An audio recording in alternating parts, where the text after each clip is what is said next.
आज शिक्षादान दिवस में समस्त को हार्दिक अभिनंदन और शुभेच्छा। आज दशम श्रेणी प्रथम अध्याय भौतिक विज्ञान रासायनिक प्रतिक्रिया और समीकरण ये अध्याय आम शिखा जोटा कि द्वितीय दिवस रासायनिक समीकरण समतुल्य ये रासायनिक समीकरण को किपर भाव आम समतुल्य करवा। ये अध्याय को आगे पूर्व आम एक नीतिवाणी संपर्क में आलोचना करवा। नीतिवाणीटी यह ज्ञान ही एकमात्र उपादान जहाँ मनीष को कौन सी स्थान कौन सी पर्याय एवं कौन सी समय रे छाड़ी न थाए। अर्थात ज्ञान हासिल करने होची आम उद्देश्य एवं ज्ञान ही आमर एकमात्र बंधु जे कि सदा सर्वदा आम सहित रही थांती।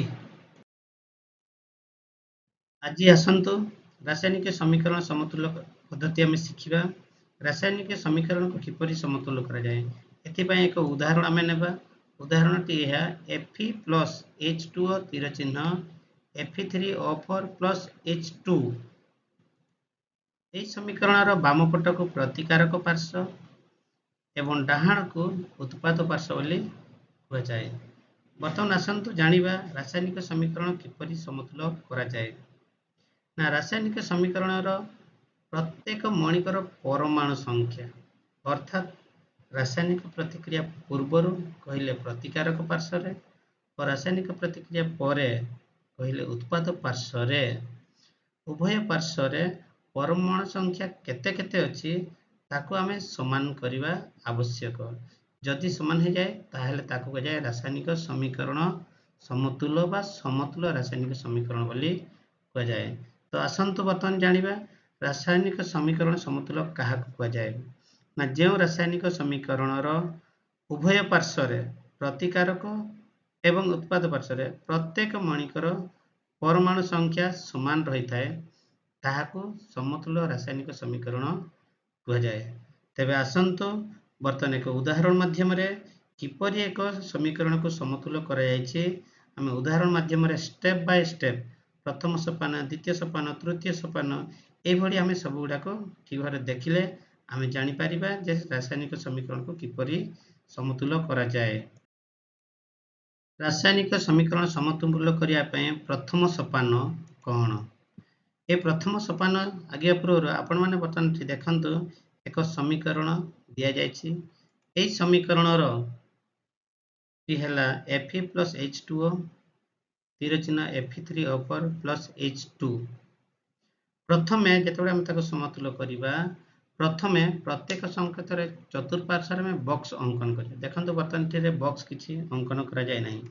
बर्तमान देखो या जो तल दि जाए प्रत्येक यौगिक एवं मणिकर चतुर्पार्श्व बॉक्स अंकन कर बॉक्स टी अंकन करवा समतुल्य करने समय बाक्स मध्यस्थ उपादान गुड़िक कौन से परिवर्तन करवा ना। अर्थात समीकरण टी जहाँ दिखाई कौन सी समीकरण को एपट सेपट आम लिखा ना केवल प्रथम सोपान आम बॉक्स अंकन करवा। द्वितीय सोपान कौन करवा ना जो समीकरण दि जाए से समीकरण प्रतिकारक एवं उत्पाद गुड़िक प्रत्येक मणिकर परमाणु संख्यार एक तालिका प्रस्तुत करवा। अर्थात प्रतिकारक पार्श्व परमाणु संख्या केते उत्पाद पार्श्व परमाणु संख्या केते एथिपाई एक बॉक्स को आम देखा।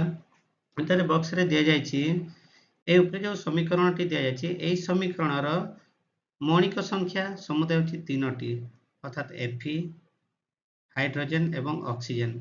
वर्तमान आम तालिका प्रस्तुत करवा। प्रतिकारक पार्श्व Fe परमाणु संख्या 1 एवं उत्पाद पार्श्व Fe परमाणु संख्या 3। ठीक से बड़ी हाइड्रोजन प्रतिकारक पार्श्व परमाणु संख्या 2 उत्पाद पार्श्व हाइड्रोजन परमाणु संख्या 2 एवं ऑक्सीजन प्रतिकारक पार्श्व परमाणु संख्या 1 एवं उत्पाद पार्श्व ऑक्सीजन परमाणु संख्या 4। तेणु यही तालिका आम देखिले जे परमाणु संख्या गुड़िक किछि मात्रा समान अच्छी एवं किछि मात्रा समान नुहे तेणु यह कह जाए असमतुल्य समीकरण। तेणु आमको समतुल्य करने पड़ो। एथिपाई आम जा स्टेप 3 को अर्थात सोपान 3 को आम जा। ବର୍ତ୍ତମାନ ଆସନ୍ତୁ ରାସାୟନିକ ସମୀକରଣ ସମତୁଲ କରିବାର ତୃତୀୟ ସୋପାନ କ'ଣ? ଏ ତୃତୀୟ ସୋପାନରେ ଆମକୁ କ'ଣ କରିବାକୁ ପଡ଼ିବ? ପ୍ରଥମେ ଦେଖନ୍ତୁ ଏକ ଉଦାହରଣ, ଯେଉଁ ଉଦାହରଣଟି ପ୍ରଥମ ସୋପାନରେ ନିଆଯାଇଥିଲା। ଏହି ଉଦାହରଣରେ ପ୍ରତ୍ୟେକ ମୌଳିକ ଏବଂ ଯୌଗିକକୁ ବକ୍ସ ବୁଲେଇ ଦିଆଯାଇଛି। ତେଣୁ ତୃତୀୟ ସୋପାନରେ ଆମକୁ କରିବାକୁ ପଡ଼ିବ ସାଧାରଣତଃ ପ୍ରତିକାରକ ଏବଂ ଉତ୍ପାଦରେ ଯେଉଁ ଯୌଗିକଗୁଡ଼ିକର ସର୍ବାଧିକ ସଂଖ୍ୟକ ପରମାଣୁ ଥାଏ ସେହି ଯୌଗିକର ପରମାଣୁ ଗୁଡ଼ିକୁ ପ୍ରଥମେ ସମତୁଲ କରିବା ସୁବିଧାଜନକ ଅଟେ। ଅର୍ଥାତ୍ ଆପଣମାନେ ଦେଖନ୍ତୁ ସମୀକରଣ ଉପରେ ଯେଉଁ ଦିଆଯାଇଛି ସେହି ସମୀକରଣରେ ସବୁଠାରୁ ଅଧିକ ଦେଖନ୍ତୁ ଅକ୍ସିଜେନର 4 ଅଛି। ତେଣୁ ଏହି ପଦ୍ଧତି ଅବଲମ୍ବନ କରି ଯୌଗିକ Fe3O4ରେ ମୌଳିକ ଅକ୍ସିଜେନ O କୁ ବାଛିବା। ଆମେ ଯଦି ଦେଖିବା ଅର୍ଥାତ୍ ପ୍ରତିକାରକ ପାର୍ଶ୍ୱରେ ଅକ୍ସିଜେନର ପରମାଣୁ ସଂଖ୍ୟା କେତେ, ଉତ୍ପାଦ ପାର୍ଶ୍ୱରେ ମୌଳିକର ଅର୍ଥାତ୍ ଅକ୍ସିଜେନର ପରମାଣୁ ସଂଖ୍ୟା କେତେ, ଏବଂ ଦେଖାଯାଇଛି ଦକ୍ଷିଣ ପାର୍ଶ୍ୱରେ 4ଟି ଅକ୍ସିଜେନ ପରମାଣୁ ଏବଂ ବାମ ପାର୍ଶ୍ୱରେ କେବଳ ଗୋଟିଏ ଅକ୍ସିଜେନ ପରମାଣୁ ଅଛି। ତେଣୁ ବାମ ପାର୍ଶ୍ୱରେ ଅର୍ଥାତ୍ H2O କୁ 4 ଦ୍ୱାରା ଗୁଣନ କରାଯାଇଛି। ଯଦି ଗୁଣନ କରାଯାଇଛି ଦେଖନ୍ତୁ ଅକ୍ସିଜେନର ପରମାଣୁ ସଂଖ୍ୟା ଅର୍ଥାତ୍ ପ୍ରତିକାରକ ପାର୍ଶ୍ୱରେ ଉତ୍ପାଦ ପାର୍ଶ୍ୱରେ ପ୍ରଥମଟି ଲେଖାଯାଇଛି ଅସମତୁଲ ଅର୍ଥାତ୍ ପ୍ରତିକାରକ ପାର୍ଶ୍ୱରେ ଅକ୍ସିଜେନ ପରମାଣୁ 1, ଉତ୍ପାଦ ପାର୍ଶ୍ୱରେ ଅକ୍ସିଜେନ ପରମାଣୁ 4। ତାକୁ ଯଦି ଆମେ ସମତୁଲ କରିବା ତେବେ ସମତୁଲ କରିବାକୁ ହେଲେ ପ୍ରତିକାରକ ପାର୍ଶ୍ୱରେ 1ରେ ଯଦି ଆମେ 4 ଗୁଣନ କରିବା ତେବେ ଅକ୍ସିଜେନର ପରମାଣୁ ସଂଖ୍ୟା 4 4 ଏବଂ ଉତ୍ପାଦ ପାର୍ଶ୍ୱରେ 4 ଅଛି। ତାହେଲେ ଉଭୟ ପାର୍ଶ୍ୱରେ ଆମର 4 4 ହେଇଯିବ ଅର୍ଥାତ୍ ସମାନ ହେଇଯିବ। ଏ ଥିଲା ତୃତୀୟ ସୋପାନ। ବର୍ତ୍ତମାନ ତୃତୀୟ ସୋପାନରେ କିଛି ମୌଳିକର ସମାନ ହେଲା। ଏଥିପାଇଁ ଏହାକୁ କୁହାଯାଏ ଆଂଶିକ ଭାବରେ ସମତୁଲ ହୋଇଥିବା ସମୀକରଣଟିକୁ ଆମେ ଯଦି ଲେଖିବା ଦେଖନ୍ତୁ Fe+4H2O ତୀର ଚିହ୍ନ Fe3O4 H2। ଆପଣ ପୂର୍ବ ସମୀକରଣ ଏବଂ ବର୍ତ୍ତମାନର ସମୀକରଣ ଯଦି ଦେଖିବେ ଦେଖନ୍ତୁ ଉପରେ H2O କେବଳ ଲେଖା ଅଛି କିନ୍ତୁ ବର୍ତ୍ତମାନ 4H2O ଲେଖା ଅଛି ଅର୍ଥାତ୍ ଆମେ କିଛି ପରିମାଣରେ ଏହି ସମୀକରଣଟିକୁ ସମତୁଲ କଲୁ। ବର୍ତ୍ତମାନ ଆସିବା ଷ୍ଟେପ୍ 4। ବର୍ତ୍ତମାନ ଆସନ୍ତୁ ସମୀକରଣ ସମତୁଲର ଚତୁର୍ଥ ସୋପାନ। ଏହି ସୋପାନରେ ଆମେ ଦେଖିବା ଯେ Fe+4H2O ତୀର ଚିହ୍ନ Fe3O4 H2 ଅର୍ଥାତ୍ ଏହି ସମୀକରଣରେ କେବଳ ବର୍ତ୍ତମାନ ସୁଦ୍ଧା ଅକ୍ସିଜେନର ପରମାଣୁ ସଂଖ୍ୟାଟାକୁ ସମାନ କରି ଦିଆଯାଇଛି। ବର୍ତ୍ତମାନ ବାକି ଅଛି Fe ଏବଂ ହାଇଡ୍ରୋଜେନର ପରମାଣୁ ସଂଖ୍ୟା ସମତୁଲ ହୋଇ ନାହିଁ। ବର୍ତ୍ତମାନ এই ଦୁଇଟି ମୌଳିକ ମଧ୍ୟରୁ ଯେକୌଣସି ଗୋଟିଏକୁ ବାଛି ସମତୁଲ କରିବାକୁ ଆଗେଇ ନେବା। ପ୍ରଥମେ କ'ଣ କରିବା ନା ପ୍ରଥମେ ଆମେ ଦେଖିବା ହାଇଡ୍ରୋଜେନର ପରମାଣୁକୁ ତୀର ଚିହ୍ନର ଉଭୟ ପାର୍ଶ୍ୱରେ ସମାନ କରିବା ପାଇଁ ଅର୍ଥାତ୍ ହାଇଡ୍ରୋଜେନ ସମୀକରଣର ବାମ ପାର୍ଶ୍ୱରେ ପ୍ରତିକାରକ ପାର୍ଶ୍ୱରେ ହାଇଡ୍ରୋଜେନର ଟୋଟାଲ ଅଛି 4 ଦୁଣେ 8। ଉତ୍ପାଦ ପାର୍ଶ୍ୱରେ କେବଳ 2ଟି ମାତ୍ର ପରମାଣୁ ସଂଖ୍ୟା ଅଛି।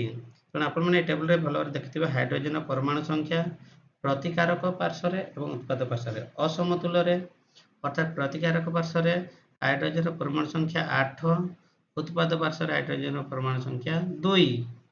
ସମତୁଲ କରିବାକୁ ହେଲେ ପ୍ରତିକାରକ ପାର୍ଶ୍ୱରେ ଯେଉଁ 8ଟି ଅଛି ତାକୁ ସମାନ କରିବା ପାଇଁ ହେଲେ ଉତ୍ପାଦ ପାର୍ଶ୍ୱରେ ଅଛି 2।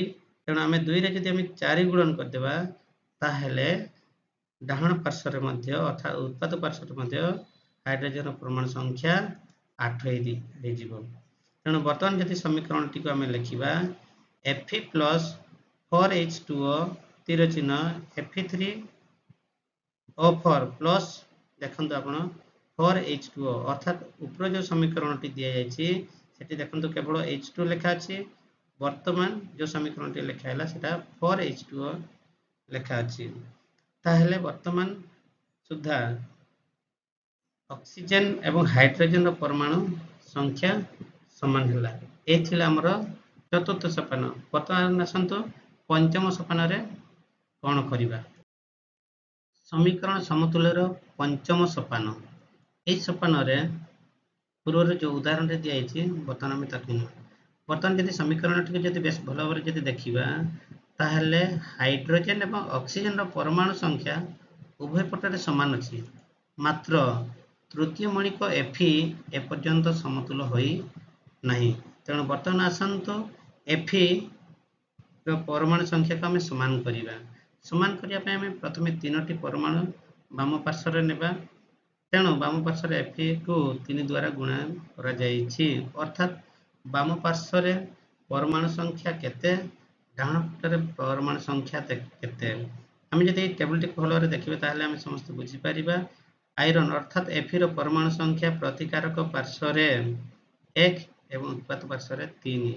ताकू जदि आम समतुल्य करिया पई चेष्टा करिबा ताले समतुल्य समीकरण जदि लिखिबा, प्रतिकारक पार्श्व रे जो 1 अछि सेथरे जदि आम 3 गुणन करिबा तेबे बाम पटरे 3 के 3 एवं उत्पाद पार्श्व रे ऑलरेडी 3 अछि। तेणु वर्तमान ए पंचम सोपान रे आम देखिले जो 3टी जो मणिक थिला हाइड्रोजन, ऑक्सीजन एवं Fe, ए 3टी जाक मणिकर परमाणु संख्या प्राय समान है। तेणु वर्तमान समतुल्य समीकरण को आम लिखिपर 3Fe प्लस 4H2O तीर चिन्ह Fe3O4 प्लस 4H2 यही समतुल्य समीकरण। समीकरण समतुल्यर षष्ठ सोपान। यही सोपान आम कौन करवा? यही सोपान आमको केवल देखा पड़ो जे समीकरण उभय पटरे अर्थात प्रतिकारक पार्श्व एवं उत्पाद पार्श्व प्रत्येक मणिकर परमाणु संख्या केते केते अछि, अर्थात समान अछि कि असमान अछि। तेणु प्रथमे आम प्रत्येक मणिकर बाम पट एवं दक्षिण पट आम परमाणु संख्या को तुलना करिबा एवं देखा जीवो एई षष्ठ सोपान रे प्रत्येक मणिकर परमाणु संख्या समान रहिबो। तेणु समीकरणटी समतुल्य हो जाइछि। जदि समतुल्य हो जाइछि केवल आमे कौन करिबा ना षष्ठ सोपान रे ए बाक्स गुडी को आमे उठेई देबा, अर्थात जो बॉक्स दिया जाइछि से बॉक्स टी को उठेई देकी आमे समीकरणटी को पुणी थरे लिखिबा। जदि लिखिबा देखंतु ऊपर समीकरण एवं तल समीकरण रे देखंतु बॉक्स गुडा को उठेई दिया जाइछि एवं संख्या गुडा को हमरो ठीक समान भाव रे अछि। जेहेतु ए सोपानटी लास्ट सोपान थिला अर्थात प्रथम रु षष्ठ पर्यंत समीकरण को समतुल्य करिया जो पद्धति आमे अवलंबन कले यह को कह जाए परख निरख पद्धति, अर्थात समीकरण को समतुल्य करिया पई एही पद्धति को परख निरख हिट एंड ट्रायल पद्धति मध्य कहा जाए। बर्तमान आसंतु ए समीकरण टी को भल भाବରେ देखिबा। देखंतु बंधनी मध्य किछि जो अक्षर लिखा अछि, लेटर लिखा अछि, तार अर्थ कौन? ए अर्थ को जानिया पई हेले बर्तमान एठी देखंतु प्रतिकारक एवं उत्पाद पार्श्व रे मणिकर अवस्था सूचिया पई अर्थात गैसीय अवस्था पई साधारणतः G लिखा जाए, तरल अवस्था पई L लिखा जाए, कठिन अवस्था पई S लिखा हुए, जोठी द्रवणीय बा जड़ीय द्रवण से जगह AQ लिखा है जो कि एक्वास बोली कह जाए यही संकेत द्वारा सूची थाए। तेणु आपण माने ए बंधनी मध्य जो अक्षर गुडी लिखा है सी होची पदार्थर अवस्था सूचीबा पई दिया जाइछि। आज ये पाठ को पढ़िला परे मु कोन सिखिली ए संपर्क रे किछि क्वेश्चन दिया जाइछि। आसंतु ए क्वेश्चन गुडी कर आंसर हमें बर्तन करिबा। एठारे किछि रासायनिक समीकरण गुडी को दिया जाइछि। एही रासायनिक समीकरण गुडी को असमतुल्य अवस्था रे अछि। तेणु समस्त को निवेदन आपण माने धैर्यर सहित ए रासायनिक समीकरण गुडी को समतुल्य करंतु एवं आगामी परीक्षा पई आपण माने प्रस्तुत हो जांतु। समस्त को धन्यवाद।